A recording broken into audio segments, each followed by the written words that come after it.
The bedroom window was still open when they found it. February 10th, 1996. The curtains moved gently in the winter air, dancing like ghosts to a song nobody else could hear. A 14-year-old girl had been sleeping in that bed just hours before. Now the sheets were cold. The pillow still held the impression of her head. But Tanya Nicole Kach was gone, vanished, evaporated into the frozen Pennsylvania night, like she had never existed at all. I want you to imagine something for me. Imagine being that girl. Imagine being 14 years old, caught between childhood and whatever complicated thing comes next. Imagine feeling invisible in your own home, like a stranger walking through rooms where you should feel safe. Imagine believing with every fiber of your teenage heart that nobody truly sees you, nobody truly cares. And then imagine someone comes along who says all the right things, someone who makes you feel special, someone who promises escape from everything that hurts. Now imagine that someone is a monster wearing a mask of kindness. Before I tell you what happened next, before I reveal the decade of darkness that would follow, I need you to do something for me. If stories like this matter to you, if giving voice to survivors means something to your heart, hit that subscribe button right now. Share this video with someone who needs to hear it, because Tanya's story almost died in silence. She almost became just another missing person poster gathering dust. And the only reason you're hearing this today is because someone, somewhere, finally listened. So listen with me now. Stay until the end. I promise you, this story will change something inside you.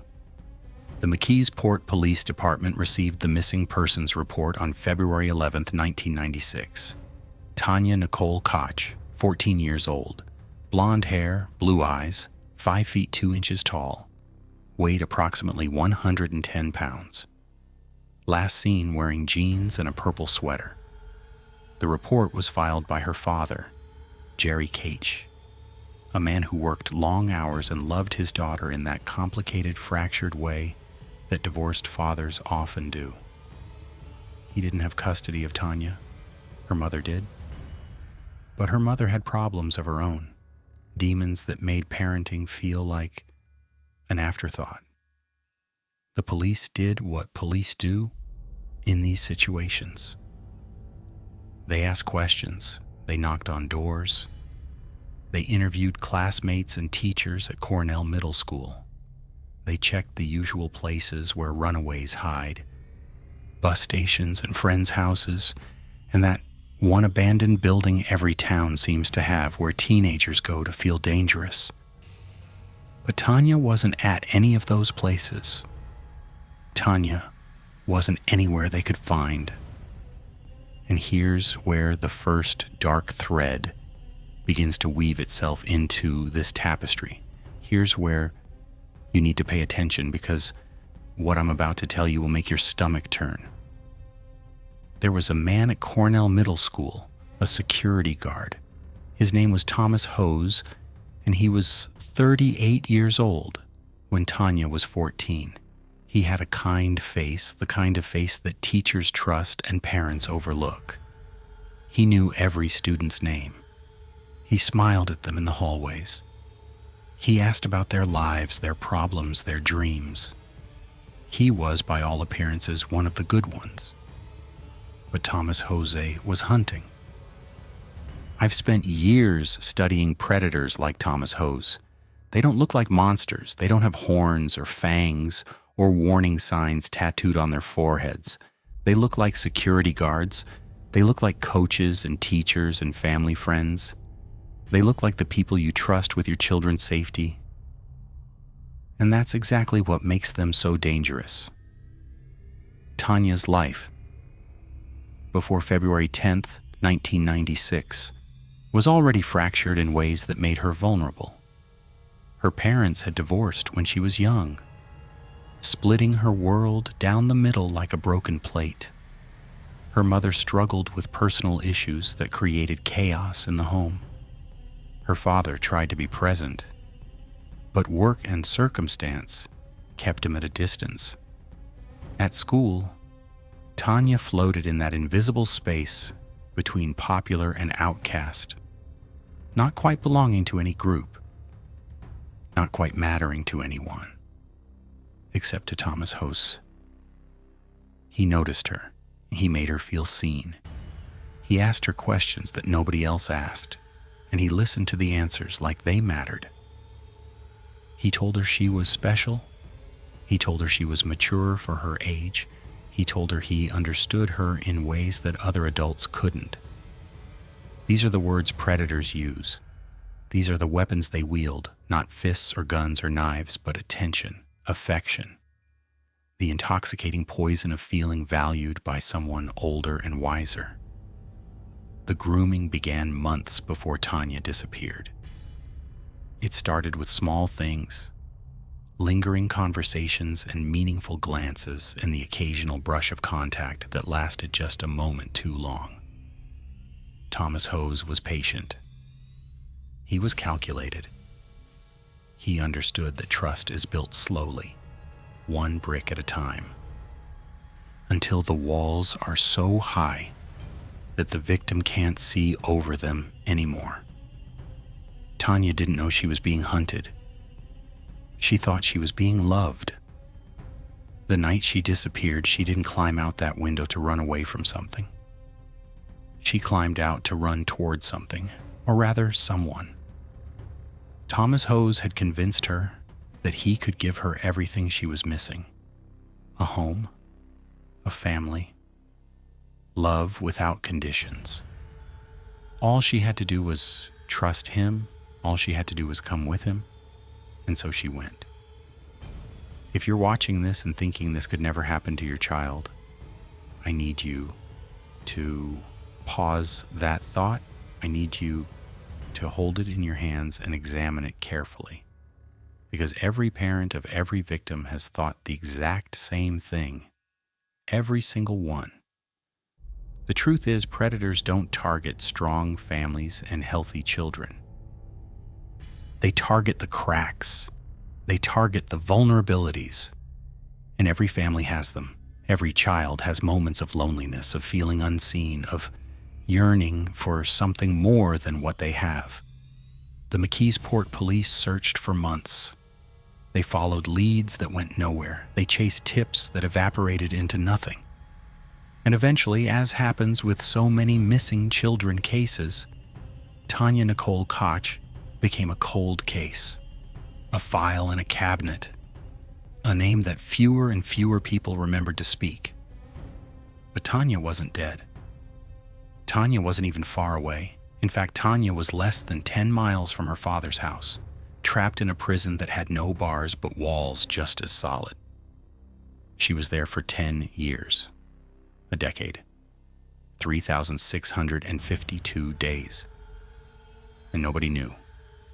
Nobody except the monster who kept her there. When I say Tanya was held captive for 10 years, your mind probably conjures images of chains and locked doors and windowless basements. The reality was both simpler and more insidious. Thomas Hose didn't need chains. He had something far more effective. He had psychological control so complete that Tanya became her own jailer. The house was located in McKeesport, Pennsylvania. It belonged to Thomas Hose's elderly parents, who lived on the first floor while Thomas occupied the second. The night Tanya disappeared, this is where he brought her. Up the stairs into a small room at the back of the house, where the windows were covered and the world outside ceased to exist. In the beginning, Tanya believed she was choosing to be there. Thomas had convinced her that this was love, that this was protection from a world that had failed her. He told her that her parents didn't really want her, that her disappearance had been met with relief rather than grief. He isolated her from every source of truth, becoming her only window to reality. And through that window, he showed her only lies. The first months were the most critical in terms of control. Thomas established routines that structured Tanya's entire existence. She could not leave the room unless he said so. She could not make noise that might alert his parents downstairs. She could not access phones or mail, or any form of communication with the outside world. Her identity was stripped away layer by layer until she forgot what it felt like to be Tanya Nicole Kach, the 14-year-old girl with blonde hair and blue eyes who used to have a father who loved her. Thomas gave her a new name, Nikki Allen. He told her this was necessary to protect her, to keep her safe from the people who were supposedly looking to hurt her. But the new name served another purpose entirely. It severed her connection to her former self. It made the girl who disappeared feel like a different person, someone who existed in another lifetime. I need you to understand something about psychological captivity that most people don't grasp. The chains of the mind are stronger than any metal forged by human hands. When someone controls your perception of reality, when they become your only source of information about the world, they control everything. Up becomes down. Wrong becomes right. Abuse becomes love. And escape becomes unthinkable. Not because you can't physically leave, but because you no longer believe there's anywhere else to go. Thomas Hose exploited this with chilling expertise. He told Tanya that police were looking for her, not to rescue her, but to arrest her. He said she had broken laws by running away, that she would go to juvenile detention if she was caught. He told her that her family had moved on, forgotten about her, that they had stopped looking within weeks of her disappearance. He painted a picture of a world that didn't want her back, a world where only he offered safety. The first year passed in that small room. Tanya was 15 now, then 16. Her birthdays came and went without acknowledgement.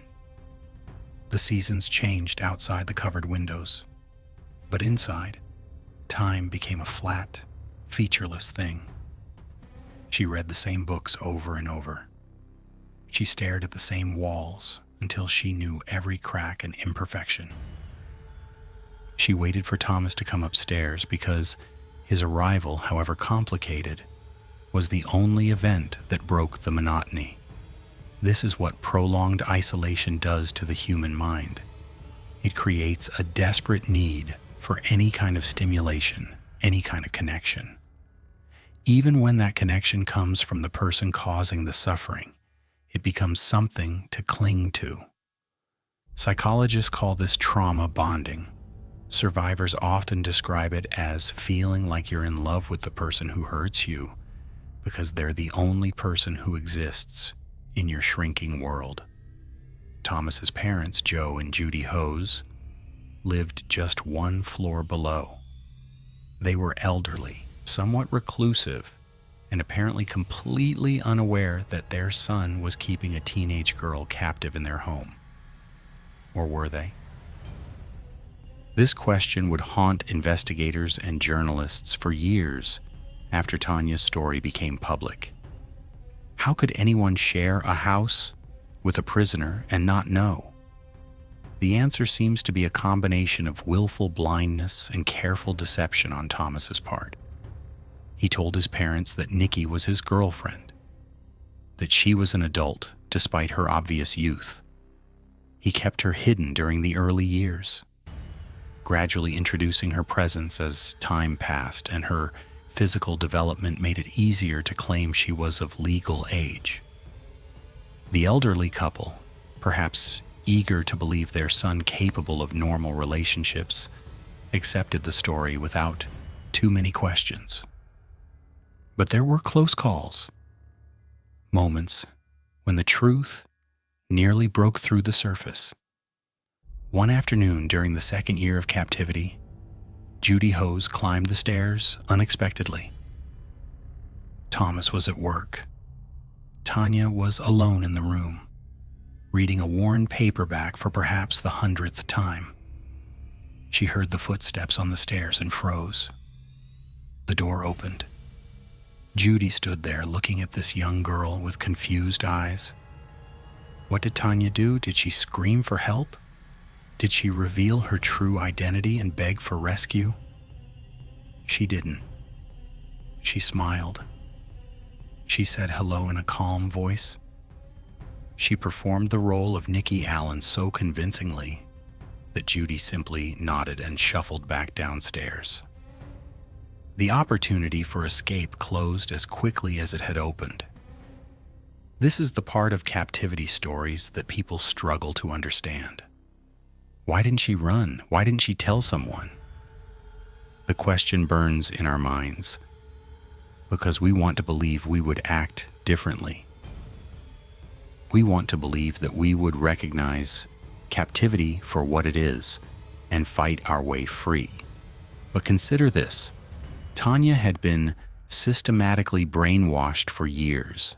Her sense of self had been demolished and rebuilt according to Thomas's specifications. She believed, truly and completely, that the world outside that room was more dangerous than the prison within it. She believed that Thomas was protecting her even as he was destroying her. She believed that Nikki Allen was who she really was now. When you believe those things, when they become the bedrock of your reality, escape isn't just difficult, it's inconceivable. The years continued to pass. 17, 18, 19. Tanya aged in that room while life continued without her on the other side of the covered windows. Her father never stopped searching, never stopped hoping. But hope is hard to sustain when every lead goes cold. The police file gathered dust, the missing person posters faded in the sun, and slowly, gradually, the world forgot that Tanya Nicole Kach had ever existed. But Tanya existed. She existed in that room, in that house, in that nightmare that stretched across a decade. And somewhere deep inside her, buried under layers of conditioning and fear, the real Tanya was still alive, still waiting, still hoping that somehow, some way, someone would find her. The question now becomes this: what finally broke through? What shattered the chains that had no metal? What brought Tanya Nicole Kach back from the dead? The answer would take 10 years to reveal itself. But when it did, it would shake the entire community to its core. Let me paint you a picture of 10 years compressed into moments of unbearable monotony and calculated abuse. Imagine the same 4 walls for 3,652 days. Imagine watching your youth slip away like water through cupped hands. Imagine forgetting the sound of your own name because nobody has spoken it in so long. Tanya turned 20 during her captivity, then 21, then 22. The teenager who had climbed out that window was becoming a woman, but a woman without an identity, without a history, without a future. She was Nikki Allen, and Nikki Allen existed only within the confines of Thomas Hose's control. The dynamics of the captivity evolved over the decade. In the early years, Tanya was kept almost entirely confined to the upstairs room. Her existence was a secret, something Thomas hid from everyone, including his own parents. But as time passed and Tanya's spirit bent further under the weight of isolation, Thomas became bolder. He began allowing her limited access to other parts of the house. He introduced her to his parents as his girlfriend. He created an elaborate fiction that explained her presence without revealing the truth of how she came to be there. This gradual expansion of Tanya's world was not an act of kindness. It was a calculated strategy. Thomas understood that completely breaking someone's spirit required not just confinement, but the illusion of freedom. By giving Tanya slightly more liberty, he reinforced the message that she was choosing to stay. He made her complicit in her own captivity. And there was another darker element to this decade that must be acknowledged. Thomas Hose was not just a captor. He was an abuser in every sense of the word. The details of what Tanya endured during those 10 years are not things I will describe graphically, because she deserves dignity in the telling of her story. But know this: the crimes committed against her were continuous, systematic, and devastating. Every day brought fresh violations of her autonomy, her body, her spirit. Every day chipped away at whatever remained of the girl she had once been. Yet somehow, something survived. There is a phenomenon documented by psychologists who study survivors of prolonged captivity. They call it the kernel of self. It's the irreducible essence of identity that exists beneath all the layers of conditioning and abuse. No matter how thoroughly a captor attempts to remake their victim, something remains. A spark. A memory. A fragment of the person who existed before. For Tanya, this kernel manifested in small ways. She remembered her father's face even when Thomas told her he had stopped looking. She remembered the feeling of sun on her skin, even when years passed between moments of natural light. She remembered that her name was Tanya, not Nikki, even when she answered only to the fake identity Thomas had given her. These memories were dangerous to hold on to. If Thomas knew she was maintaining any connection to her former life, the punishment would be severe.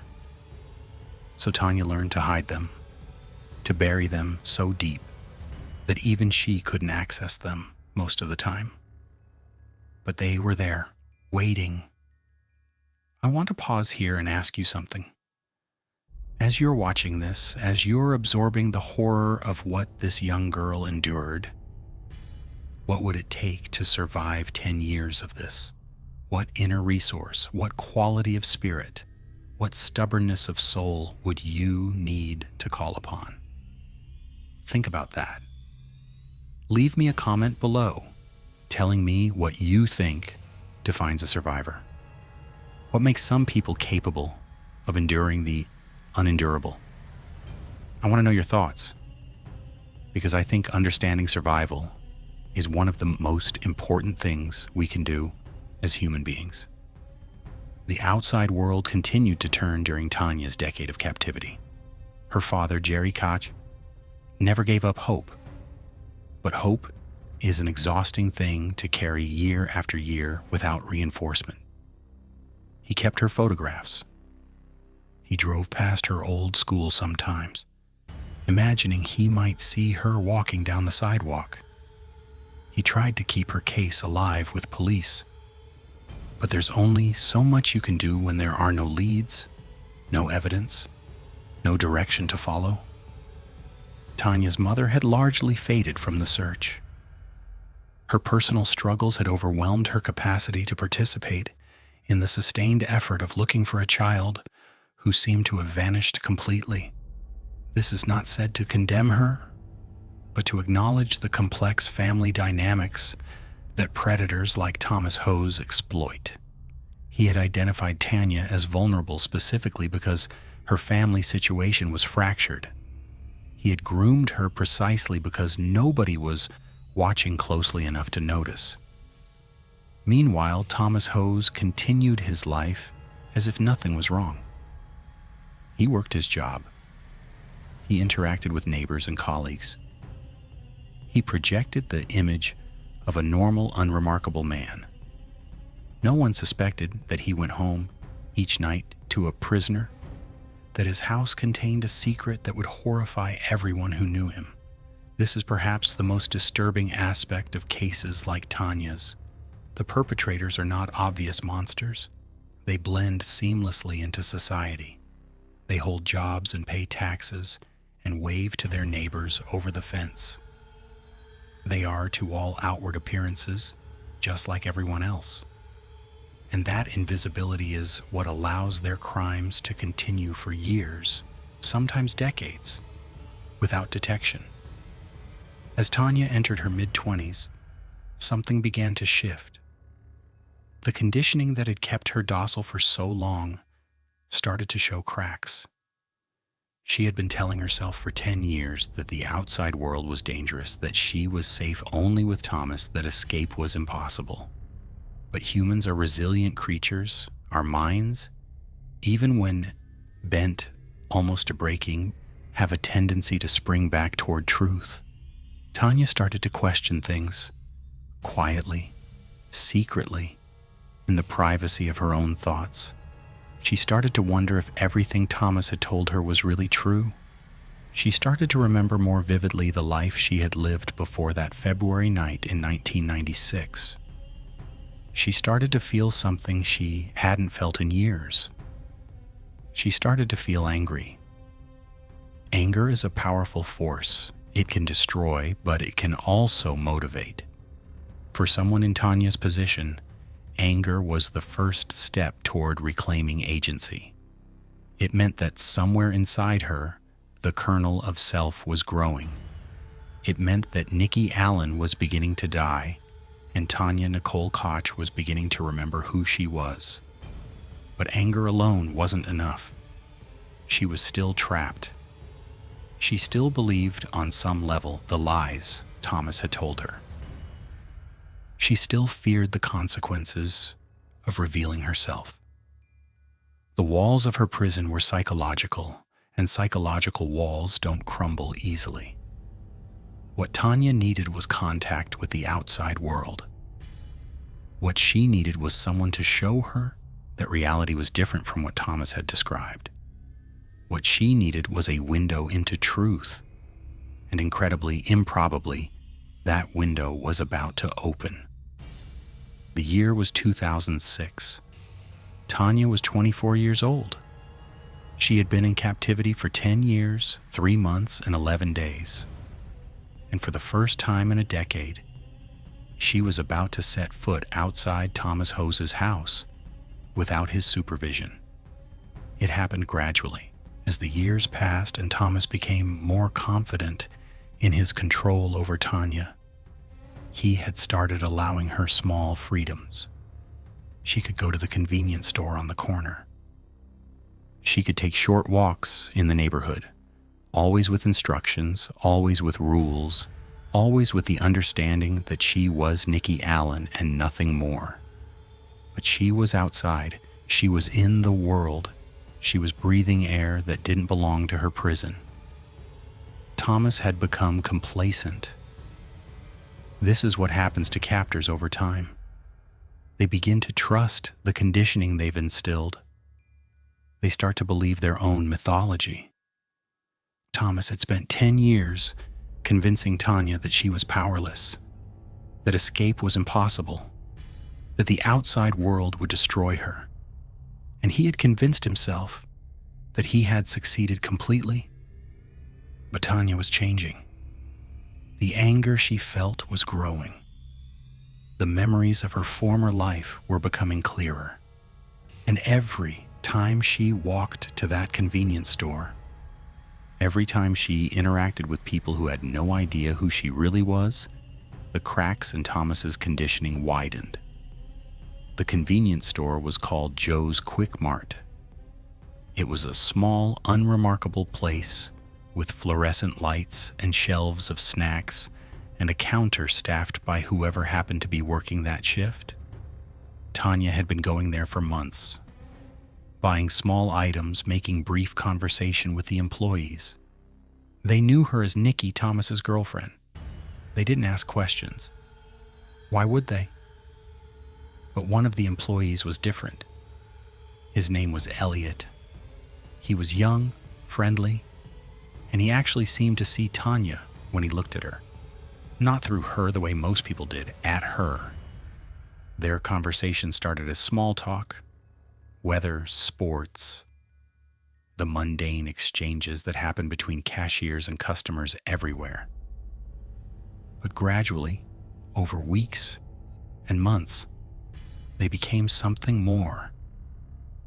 Tanya found herself looking forward to her trips to the store. She found herself opening up just a little, just enough to feel human again. Elliot noticed things. He noticed how nervous Tanya seemed when she mentioned the man she lived with.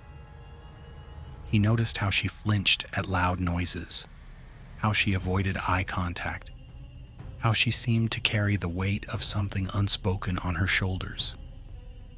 He didn't push, he didn't pry, but he made it clear that he was there if she ever wanted to talk. For months, Tanya said nothing substantial. The conditioning was still too strong. The fear was still too deep. But Elliot's kindness was doing something to her that all of Thomas's abuse hadn't been able to destroy. It was reminding her that she mattered. It was showing her that the world wasn't the hostile place Thomas had described. It was giving her hope. One day in March 2006, Tanya walked into Joe's Quick Mart and something was different. She was trembling. Her eyes were red. She looked like someone who had finally reached the end of a very long road. Elliot asked if she was okay, and Tanya Nicole Kach spoke the words that would change everything. She told him her real name. She told him she had been missing for 10 years. She told him that the man she lived with had taken her when she was 14 and kept her prisoner ever since. Elliot listened. He didn't interrupt. He didn't dismiss her or question her sanity. He just listened.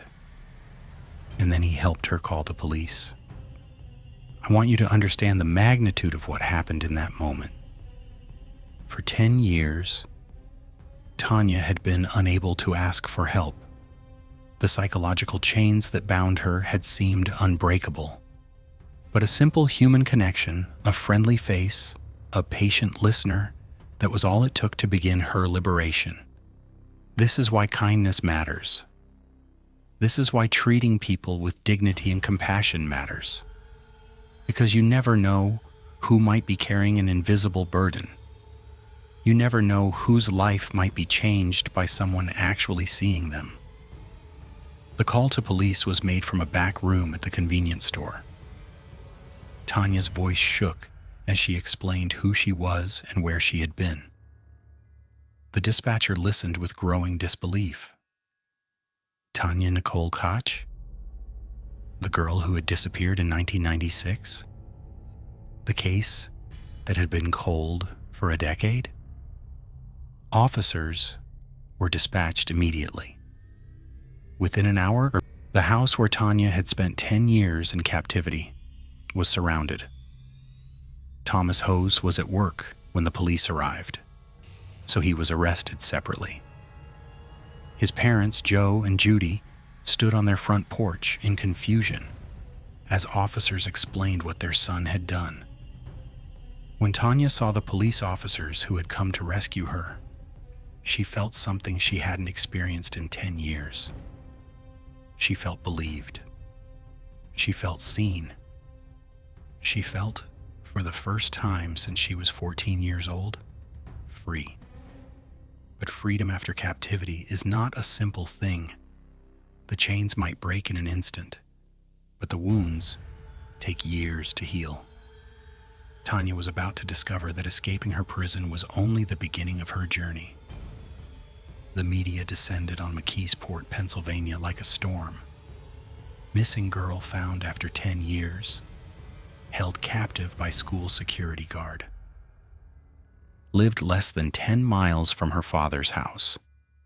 The headlines wrote themselves, and every news outlet in the country wanted a piece of the story. For Tanya, this was overwhelming. She had gone from a world of isolation and silence to a world of flashing cameras and shouted questions and faces pressing against the windows of the car, taking her to safety. She had been invisible for so long, and now suddenly, everyone wanted to see her. The reunion with her father was private, protected from the media circus. Jerry Kach had waited 10 years for this moment, had never stopped believing his daughter was alive, had never stopped hoping for her return. When he finally held her in his arms, the emotions were too large for words. A decade of grief and hope and fear and love all collapsing into a single embrace. But the reunion was also complicated. Tanya had changed. She wasn't the 14-year-old girl who had climbed out that window in 1996. She was a 24-year-old woman who had been through something her father could barely comprehend.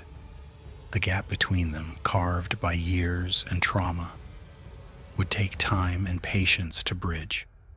Thomas Hose was arrested and charged with multiple felonies, including involuntary deviant sexual intercourse, statutory sexual assault, aggravated indecent assault, concealment of a minor endangering the welfare of a child, corruption of a minor, and other charges.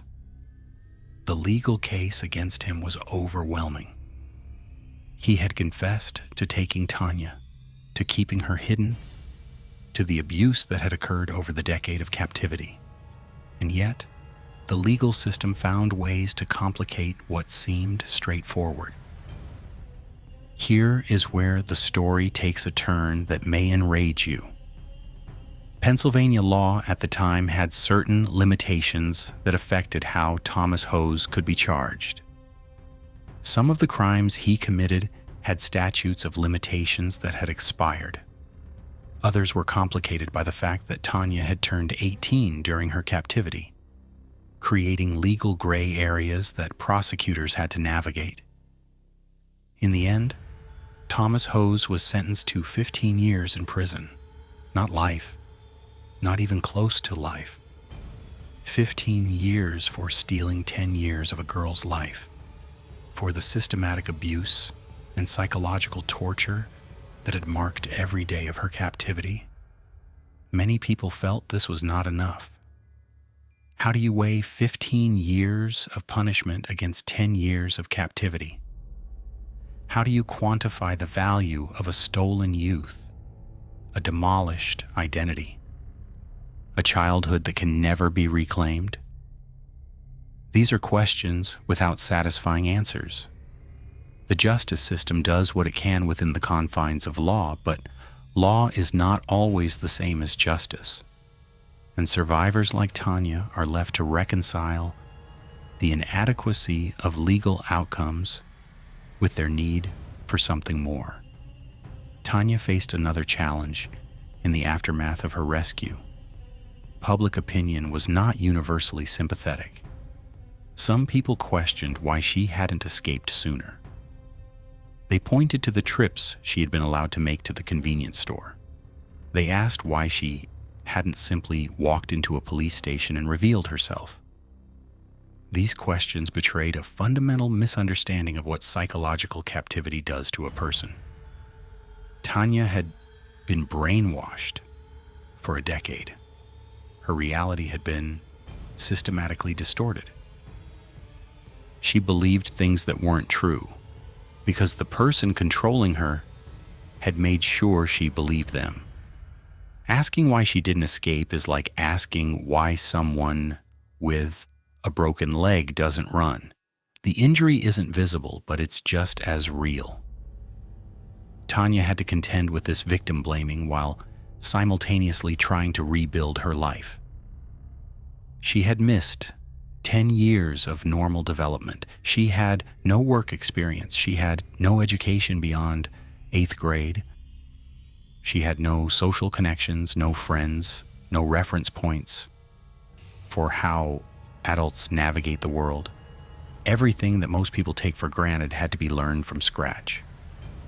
The psychological scars were even more daunting. Tanya was diagnosed with post-traumatic stress disorder, depression, and anxiety. She had nightmares. She had flashbacks. She had triggers that could send her spiraling back into the mindset of captivity without warning.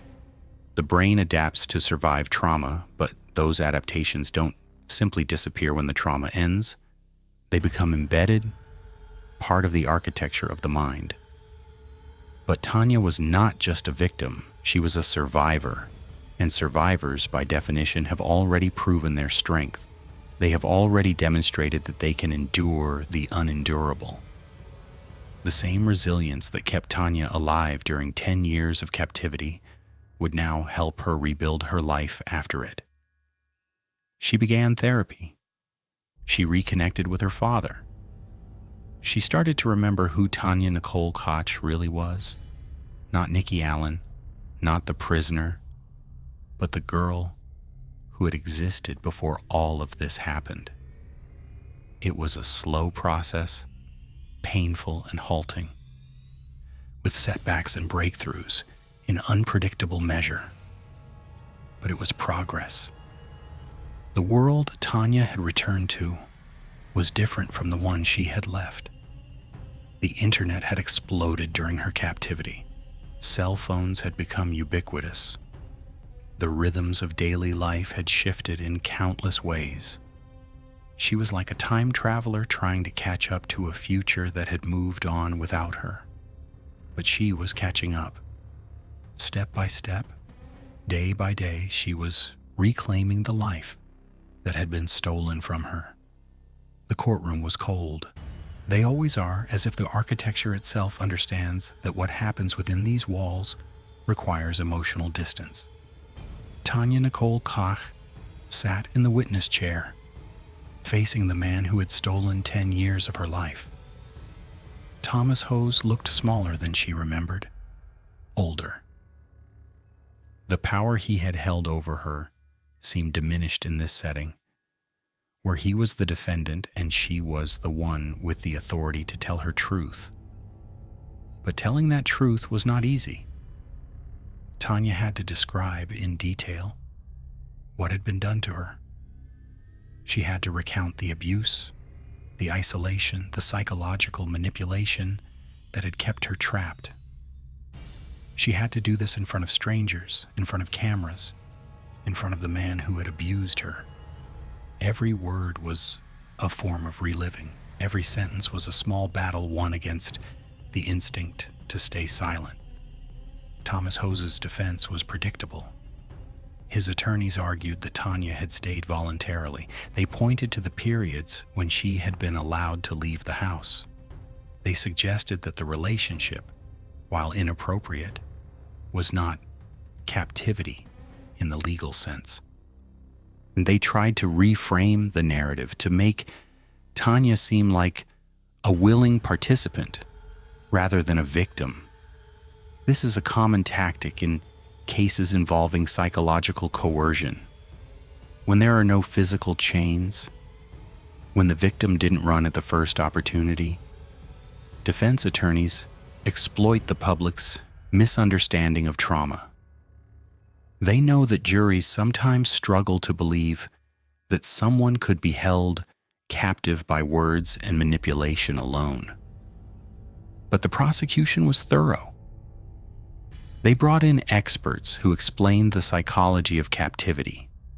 They detailed the grooming process that had begun when Tanya was just 14. They demonstrated how Thomas Hose had systematically isolated her from reality, created dependency, and made escape psychologically impossible, even when it might have been physically feasible. The evidence was overwhelming. Thomas Hose had admitted to taking Tanya. He had admitted to the sexual relationship that began when she was a child. He had admitted to keeping her hidden for years. His guilt was not really in question. The only uncertainty was how severely he would be punished. During the trial, details emerged that hadn't been widely known before. The extent of Thomas's planning, the deliberate nature of his grooming process, the way he had studied Tanya, identified her vulnerabilities, and exploited them with surgical precision. This was not a crime of passion or opportunity. This was premeditated predation of the most calculating kind. Tanya testified for hours. She answered questions that forced her to excavate memories she had tried to bury. She maintained her composure even when the questions were cruel, even when the defense tried to twist her words. She was, in that courtroom, a warrior fighting for herself and for every victim who'd never had the chance to tell their story. When the verdict came, there was no surprise. Guilty on multiple counts. The question was only the sentence. 15 years. That was the number the judge pronounced. 15 years for Thomas Hose to spend in prison. Less than 2 years of incarceration for every year of Tanya's captivity. Many felt it wasn't enough. Tanya herself had complicated feelings about it. On one hand, he would be punished. On the other hand, what punishment could ever be proportionate to what he had done? The sentencing happened in 2007. Thomas Jose was sent to state prison, where he would remain until 2019 at the earliest. Tanya watched him led away in handcuffs and felt something shift inside her. It wasn't closure exactly. Closure is a word people use for feelings that don't really exist in such neat packages. But it was something. An ending, a line drawn, a chapter finished. She walked out of that courthouse into a world that was finally truly hers. Not Thomas Hose's world, not Nikki Allen's world, Tanya Nicole Kach's world. Whatever she made of it going forward, it would be her making. The years after the trial were years of reconstruction. Tanya had to build a life from the ground up, something most people do gradually throughout childhood and adolescence, but which she had to accomplish in accelerated adult time. She got her GED. She pursued further education. She learned to drive, to manage money, to navigate the countless small challenges of independent life that her captivity had prevented her from experiencing naturally. Every skill mastered was a victory. Every obstacle overcome was proof that Thomas Hose had not destroyed her entirely. Therapy was ongoing. The trauma of 10 years of captivity doesn't resolve quickly or completely. There are layers to it, discoveries that emerge only after years of processing. Tanya worked with professionals who specialized in trauma. She attended support groups for survivors. She learned about the psychological mechanisms that had kept her trapped and, in understanding them, began to disarm their power over her. She also became an advocate. Tanya realized that her story, painful as it was, had the power to help others. She began speaking publicly about her experience, about the warning signs of grooming, about the psychological realities of captivity. She wanted other potential victims to recognize what she hadn't been able to recognize at 14. She wanted parents and teachers and community members to understand how predators operate. Her advocacy work gave her experience meaning. The suffering she had endured became fuel for preventing others from suffering similarly. This is a transformation that many trauma survivors describe. The worst thing that happened to them becomes the foundation for their greatest contribution. Pain alchemized into purpose. Tanya also had to navigate relationships. After what she had been through, trusting people was enormously difficult. Intimacy was complicated by the abuse she had suffered. But she was determined not to let Thomas Hose's crimes define her capacity for connection. She worked on these issues in therapy. She took risks, small ones at first, then larger ones. She learned to open herself to the possibility of healthy love. Her relationship with her father deepened over the years. Jerry Kach had never stopped loving his daughter, but the decade of separation had created distance that took time to bridge. They found their way back to each other through patience, communication, and mutual commitment to healing the family bond that had been so violently disrupted. Tanya wrote a book about her experience. She titled it Memoir of a Milk Carton Kid, a reference to the missing children photos that used to appear on milk cartons. Writing the book was therapeutic, a way of organizing and externalizing the chaotic memories of her captivity. But it was also practical, a way of reaching people who might never see her speak in person, a way of extending her advocacy beyond the rooms where she physically appeared. The book was well received. It brought Tanya's story to a national audience and added her voice to the larger conversation about child safety, grooming, and the psychology of captivity.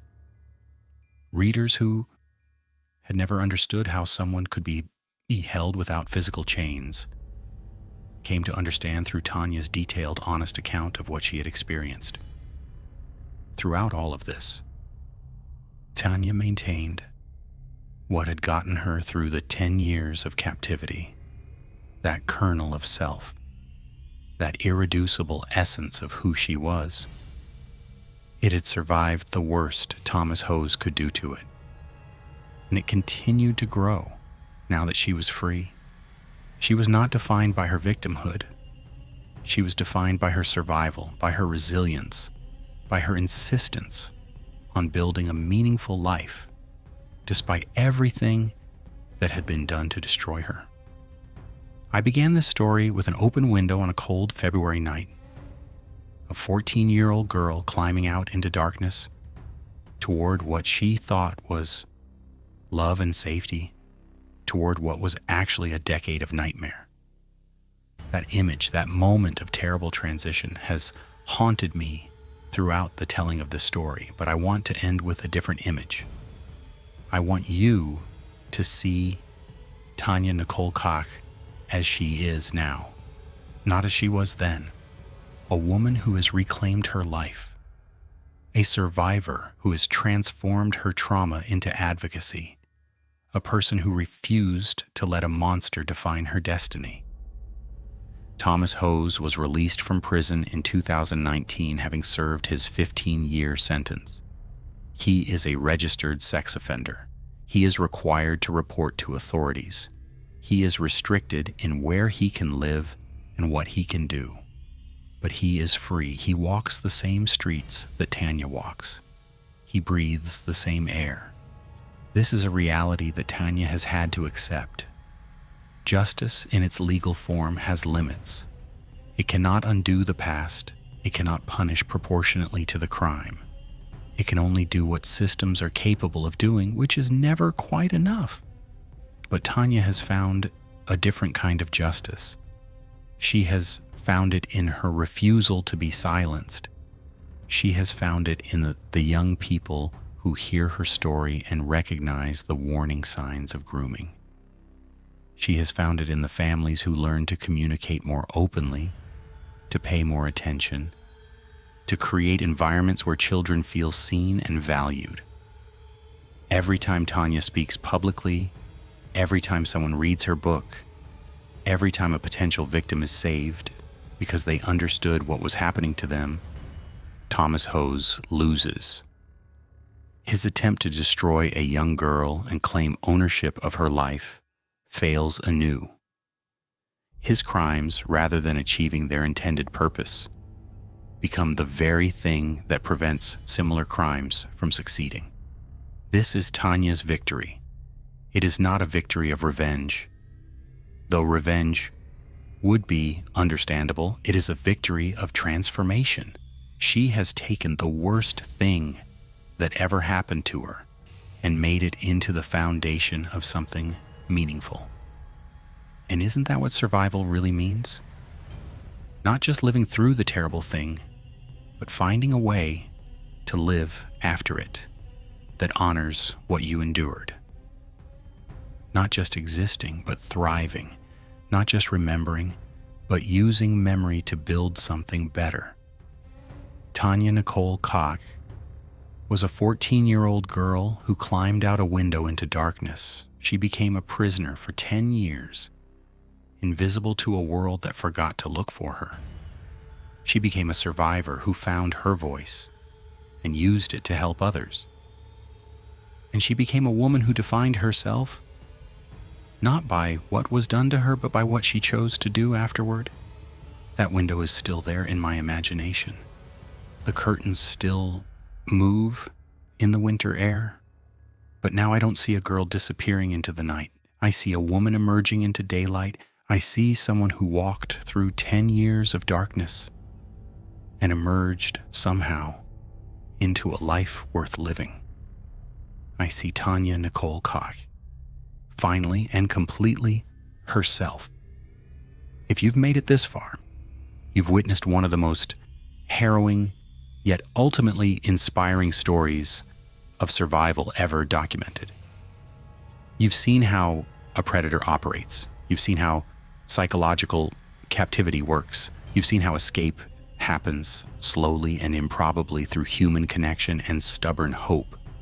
And you've seen something else. You've seen that no matter how dark the night, no matter how long the captivity, the human spirit has resources that predators can never fully destroy.